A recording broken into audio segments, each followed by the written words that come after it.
때려 부수거나 깨뜨려 헐어버리는 것을 우리가 파괴한다 이런 말을 하죠. 그래서 기존의 어떤 것의 형태를 찾아볼 수 없게 만드는 것이고요. 그전에 가지고 있던 기능을 못하도록 하는 것, 이것이 파괴입니다. 어떤 세력에 의해서 또 어떤 환경에 의해서 인간 스스로 만들어내는 비참함의 현장이죠. 그래서 우리가 전쟁을 굉장히 조심해야 되고 경계해야 되고 또 근절해야 되는 이유는 이 전쟁은 모든 것들을 파괴하기 때문에 그렇습니다. 평화 파괴하고 삶의 터전들을 파괴하고 생명들을 파괴하고 또 인간이 누려야 될 행복들을 파괴하는 것이 전쟁입니다. 어떤 형태로든지 전쟁을 용인해서는 안 되는 것이고, 조금 우리가 대가를 치르더라도 전쟁을 예방하는 쪽으로 노력해야 되는 것이죠. 모든 것들이 다 파괴되기 때문에 그렇습니다. 최근에 우리가 또 이 자연 속에서 우려하는 것 중에 한 가지는 이 생태계 파괴입니다. 하나님 만들어 놓으신 창조 원리가 제대로 돌아가지 않는 것이지요. 근데 이 생태계가 파괴되면 인간 생존에 위협을 느끼게 되는 것입니다. 생태계가 아주 파괴되면 파괴될수록 인간들이 살기 어려운 세상이고 인간들이 존속할 수 있을까라는 그런 위기감이 다가오는 것이기 때문에 이 생태계 파괴도 조심하고 또 우리가 이것들을 회복하려고 노력해야 되는 것들이죠. 우리 인간들 속에서는 개인주의, 이기주의도 탐욕주의도 조심해야 되는 것입니다. 이것이 커져가면 인간관계가 파괴가 되고 공동체가 파괴되는 것입니다. 지금 가정 파괴는 이 사회에서 참 우려될 부분들로 지금 극대화돼 가고 있지 않습니까? 또 나름대로 어떤 모임 자체들이 사랑의 모임이 아니라 어떤 안 좋은 것들을 이루어가자는 탐욕의 모임 공동체들로 바뀌어가기 때문에 그렇습니다. 그래서 개인적인 이기적인 또 탐욕스러운 부분들을 우리가 근절하지 않으면 관계와 공동체가 파괴되는 그러한 비운의 현장 속에 처할 수도 있는 것입니다. 우리 인간 생명은 너무 존귀합니다. 하나님께서 만드신 것이고요. 우리의 삶의 터전은 너무 중요합니다. 우리가 그 속에서 나름대로 하나님의 뜻을 실현하고 또 행복을 맛봐야 되기 때문에 그렇습니다. 그런데 이런 인간 생명과 삶의 터전을 파괴하는 것들이 이 시대에는 굉장히 많이 있습니다. 이것들을 잘 막아내지 못하면 우리 생명의 가치와 삶의 가치들을 잃어버리는 것입니다. 무언가를 파괴해서 이득을 얻으려는 그런 사람들, 그런 세력들이 존재하는 한 정말로 어떤 행복한 삶을 기대하기가 어렵기 때문에 때로는 이렇게 인간의 존엄성과 삶의 자리들을 파괴하는 것들에 대해서 예방하고 또 맞서 싸우고 우리가 대비해야 될 필요가 있는 것입니다. 6.25 전쟁 당시에 미 5공군 부대의 군목이었던 러셀 중령이라는 분이 계십니다. 이분이 저는 이 나라에 와 봤더니 전쟁으로 인해서 도시가 파괴되고 건물들이 다 파괴되고 가정들이 다 파괴되는 그 현장을 목격한 거죠. 근데 더욱이 안타까운 것은 이제 삶의 터전들이 무너지고 가정들이 무너지면서 전쟁 고아들이 생긴 거죠. 엄청나게 많은 아이들이 방치되고 굶어 죽어가고 어찌할지 모르고 방황하는 모습을 보면서 이분이 보육원을 세우죠.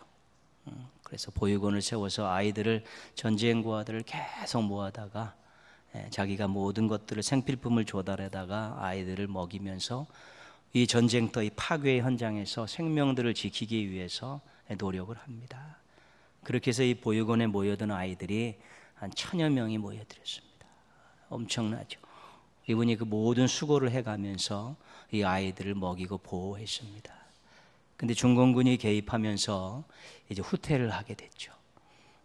그런데 이 아이들을 이제 제주도로 이제 피난을 시키려고 하는데 공군이니까 비행기는 마련을 했습니다.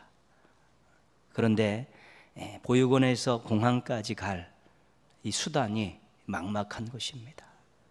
그래서 이것을 중령이 거짓말을 했습니다. 해병대에다가 정식 작전이 있으니까 트럭을 내달라. 그래서 이 트럭을 내달라 그래서 아이들 1000명을 싣고 공항으로 가서 이 비행기에 태우고 아이들을 제주도로 다 피난을 시켰습니다. 이게 문제가 돼서 이분이 군법에 회부가 됐습니다. 왜냐하면 거짓말로 군수 물자들을 징발했기 때문에 그랬죠. 그 재판정에서 그분이 이렇게 이야기합니다. 누군가는 반드시 해야 할 일을 제가 했을 뿐입니다. 이 파괴 현장 속에서 이 아이들의 생명을 지켜내는 일은 누군가는 꼭 해야 되는 일인데 제가 그것을 했습니다. 그래서 이 군법회의 결과 이분이 무죄 판결을 받았습니다. 그리고 그 공군 역사에, 미 공군 역사에 유모차 공수작전 이런 제목으로 기록이 되어 있죠. 모든 것들이 다 파괴되는 그 현장 속에서 생명을 지키고자, 생명의 파괴를 막고 이 아이들의 미래가 파괴되는 것을 막고자 노력했었던 의로운 우리 군인의 모습을 우리가 보게 되는 것이죠. 누군가는 해야 될 일이었었다. 이 아이들의 생명을 지키고 이 미래를 지켜서 인간들이 만드는 이 전쟁 포화 속에서 이들의 생명이 파괴되고 미래가 파괴되는 것들을 막는 일은 누군가는 해야 될 일이었다는 것. 그 말을 또 재판정에 있는 이 재판관이 배심원들이 그대로 공감을 했기 때문에 무죄 판결을 내린 것이지요. 그런데 때로는 우리가 살다 보면 의도적인 파괴가 필요할 수도 있습니다. 기존의 것들을 무너뜨려야만이 새로운 것들을 세울 수 있기 때문에 흔한 일이 재건축 아니겠습니까? 낡고 오래되고 무너지려는 이 건물을 부숴버려야만이 새로운 집을 지을 수 있으니까 이런 파괴는 생산적인 파괴라고 할 수 있는 것이지요. 옛집을 허물지 않고 새 집을 지을 수 없기 때문에 이런 것들은 의도적이고도 필요한 그런 파괴가 될 수 있는 것입니다. 노예제도와 반상제도가 파괴되었기 때문에 인간 평등을 실현할 수 있었던 것이지요. 사람들을 계급화시켜갖고 착취하고 인권을 무시했었던 그 과거의 노예제도, 우리나라의 반상제도 이런 제도가 파괴되지 않았으면 인간 평등이 실현될 수 없는 것입니다. 이것은 마땅히 파괴되어야 하고 파괴시켜야 될 그런 제도였습니다. 과거의 노동시장은 자유계약입니다. 고용주하고 고용인이 서로 만나서 서로 얼마의 노동을 하면 내가 얼마를 주겠다라는 그런 계약을 맺고 노동을 했죠. 과거에는 다 그랬습니다. 그런데 이런 자유계약제가 실은 고용주의 횡포가 일어나는 계기가 되었죠. 노동시간에 제한이 없습니다. 임금에 제한이 없습니다. 그래서 아동과 여성들이 하루 18시간씩 막 일하면서도 정말 생존에 필요한 조그만 임금만 받는 그런 일이 있었는데도 그것을 제어할 법이 없습니다. 왜냐하면 그렇게 자유계약으로 노동시장을 허락해 놨기 때문에 과거에는 다 그랬습니다. 그래서 노동자가 고용주가 횡포를 부리고 노동시간과 노동임금에 대해서 마음껏 좌지우지하면서 노동자들을 착취하는 일들이 있었죠. 그러면서 그 자유계약제를 파괴하기 시작하고 새로운 법과 제도를 만들었죠. 그래서 그 세 가지가 근로기준법이 세워졌고요. 또 노동조합이 만들어졌고 최저임금제가 만들어진 것입니다. 근로기준법과 시간을 마음대로 고용주 마음대로 늘려갈 수 없을 정도로 노동조합을 통해 노동자들과 서로 건설적인 대화를 통해 어떤 합의점을 찾게 하고 그것도 안 될 때는 최저임금은 이 정도는 보장해 둬야 살 수 있다는 것을 법과 제대로 서로 세우면서 우리 노동 현장에 있던 많은 아이들, 여성들, 노동자들이 나름대로 어느 정도의 삶을 살게 되었지만 아직까지도 그것은 끊임없이 조정돼야 될 부분인데 이 자유계약제라는 이게 철폐되지 않았다면 여전히 힘 있는 자들에 의해, 돈 있는 자들에 의해서 착취당하는 일들이 계속 되었을 터인데, 그것을 철폐하고 그것을 파괴하고 근로기준법을 세우고 노동조합을 만들고 또 최저임금제를 시행하면서 어느 정도 나름대로들 또 기본적인 삶들을 취하게 된 것입니다.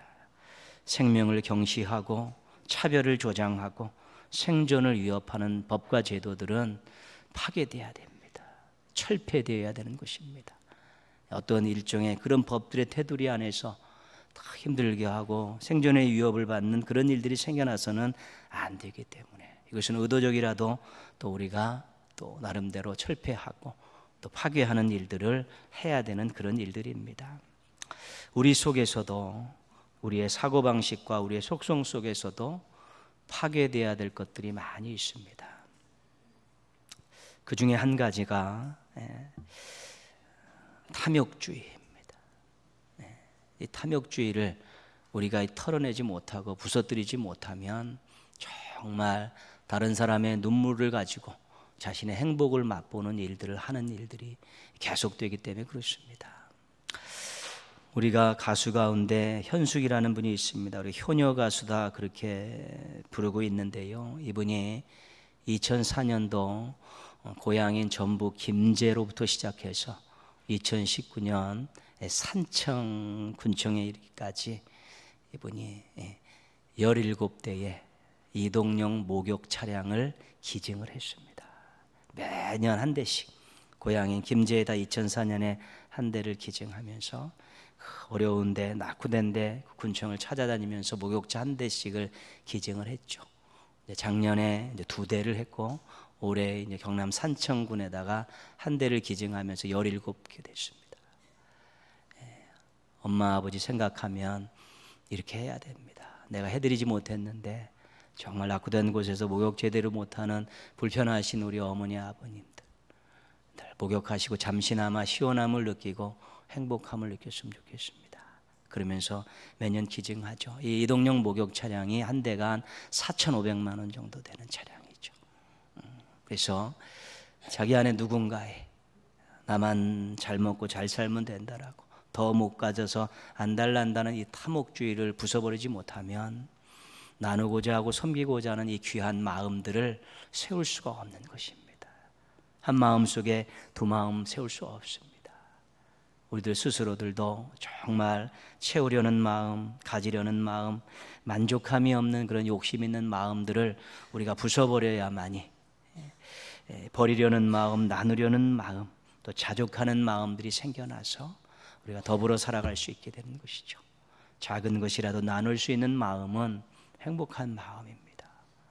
작은 것이라도 남의 것을 빼앗아서 자기 만족을 추구하려는 마음들은 그렇게 좋은 마음들이 아니고 하나님이 기뻐하시는 마음들이 아닌 것입니다. 때로는 우리가 파괴를 막아서는 입장에 설 수도 있고 때로는 파괴를 진행하는 입장에 설 수도 있는 것입니다.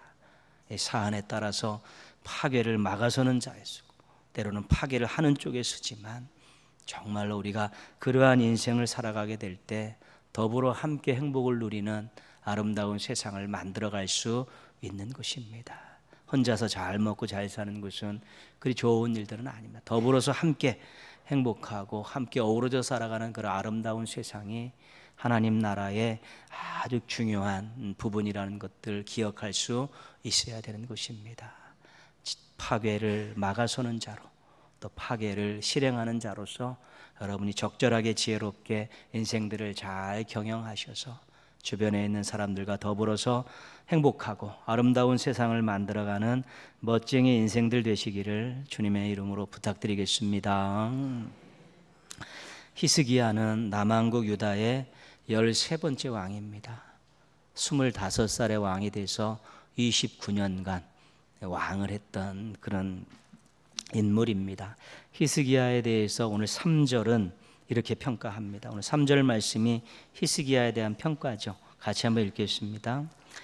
히스기야가 그의 조상 다윗의 모든 행위와 같이 여호와께서 보시기에 정직하게 행하여. 아멘.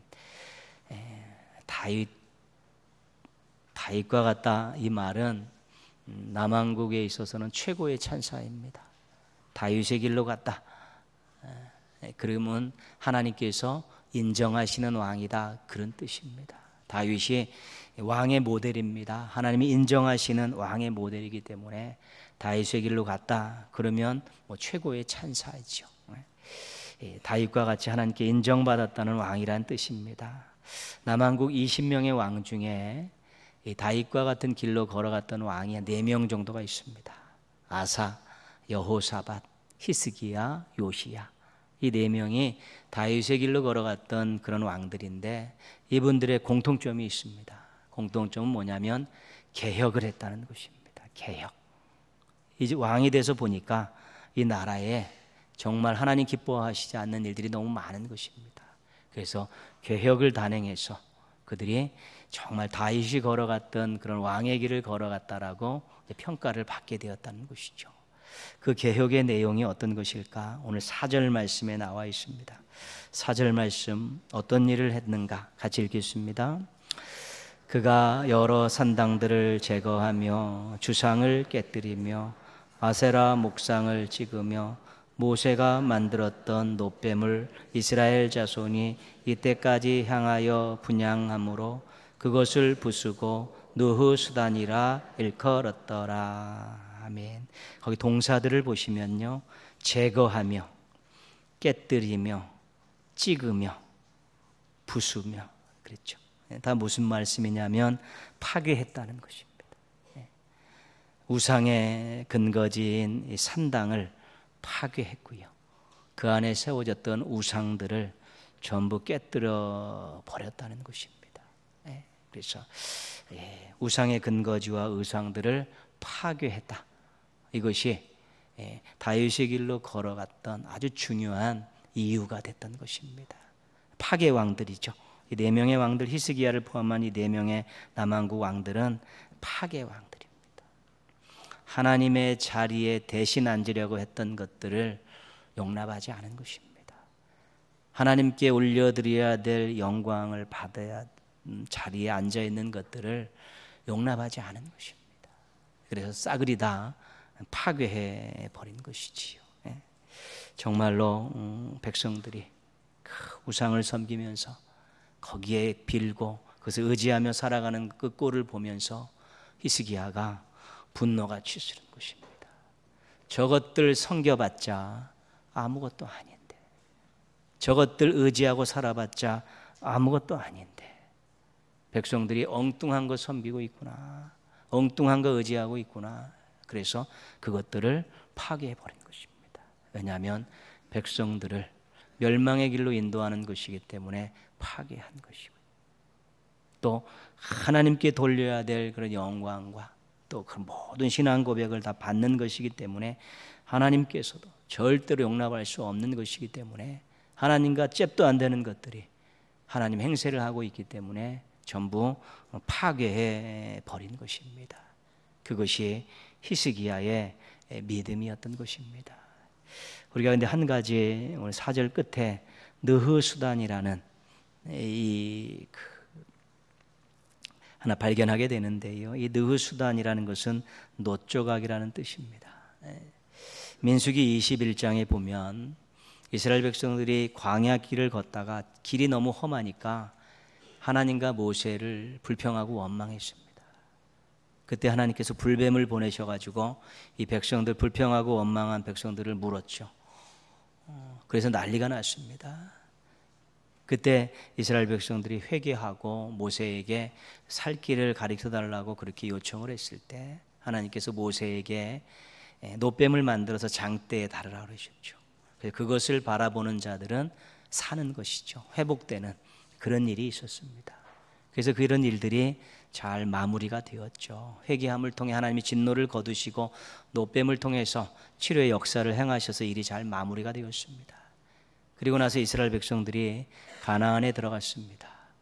거기서 정복 전쟁을 하고 영토들을 분배받고 400년의 사사 시대가 지나고요, 120~30년의 사울, 다윗, 솔로몬의 통일왕국 시대가 지나고 남북으로 분열돼서 남왕국의 12명의 왕이 그 제의 기간을 다 마친 그 시점, 노뱀을 만들어서 지금 히스기야의 때까지 이 기간이 700년 정도 되는 기간입니다. 근데 그 700년 전에 그 노뱀을 바라보고 치유되고 회복된 그거를 기억하면서 그 누군가의 손에 의해서 그것이 신주단지처럼 모셔진 거죠. 어렵고 힘들 때 그거 바라보면서 섬겼던 것입니다.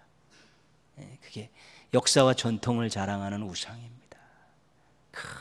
무언가 자기에게 유익이 되고 도움을 줄 것 같으면 어디에 가서든지 손 비비고 고개 숙일 수 있는 것이 우리들의 속성입니다. 속성입니다. 무언가 하나 조금 능력 있다는 것이 나타나면 그거 쫓아다니면서 금을 마시려고 막 난리를 치고 그 밀가루 반죽 하나 붙이려고 막 난리 내는 그런 모습들이 다 그렇습니다.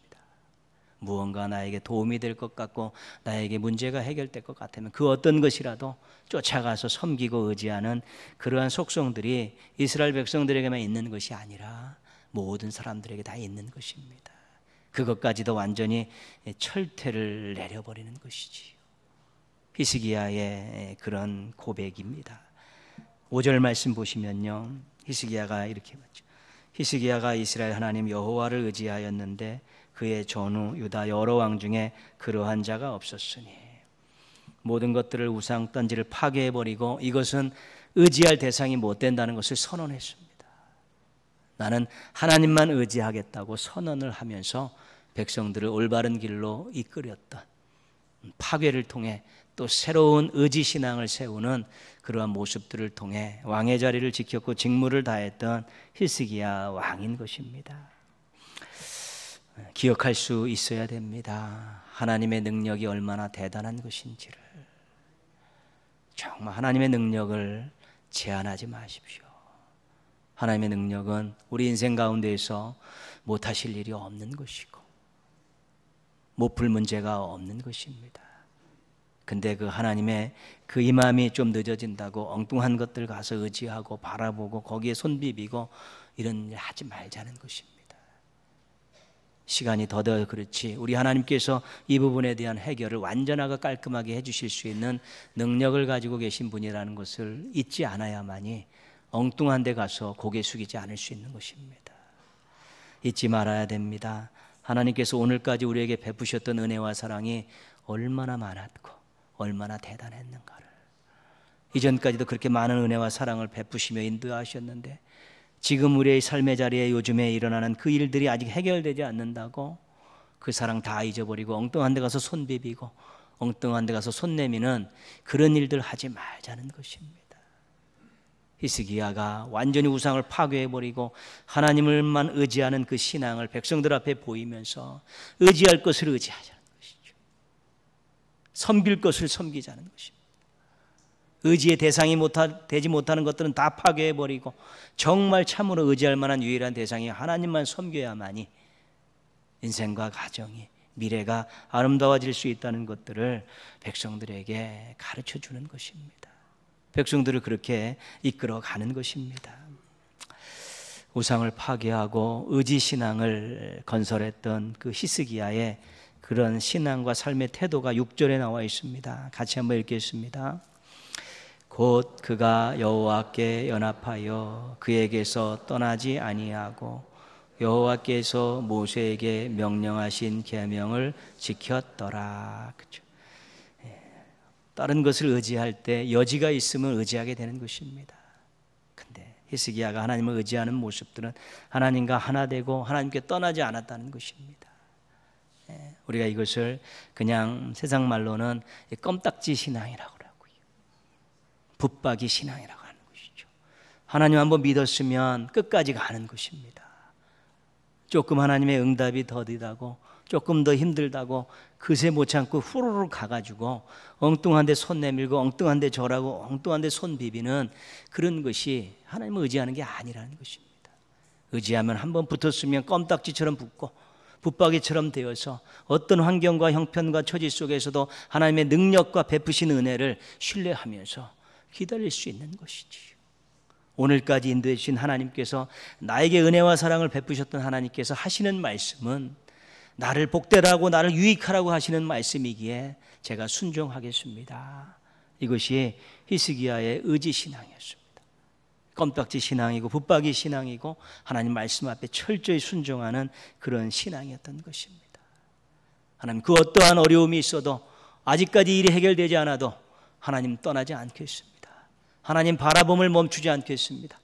하나님께 기도하면서 하나님 이루실 그때를 기다리겠습니다라는 이것이 바로 의지신앙이었다는 것이죠.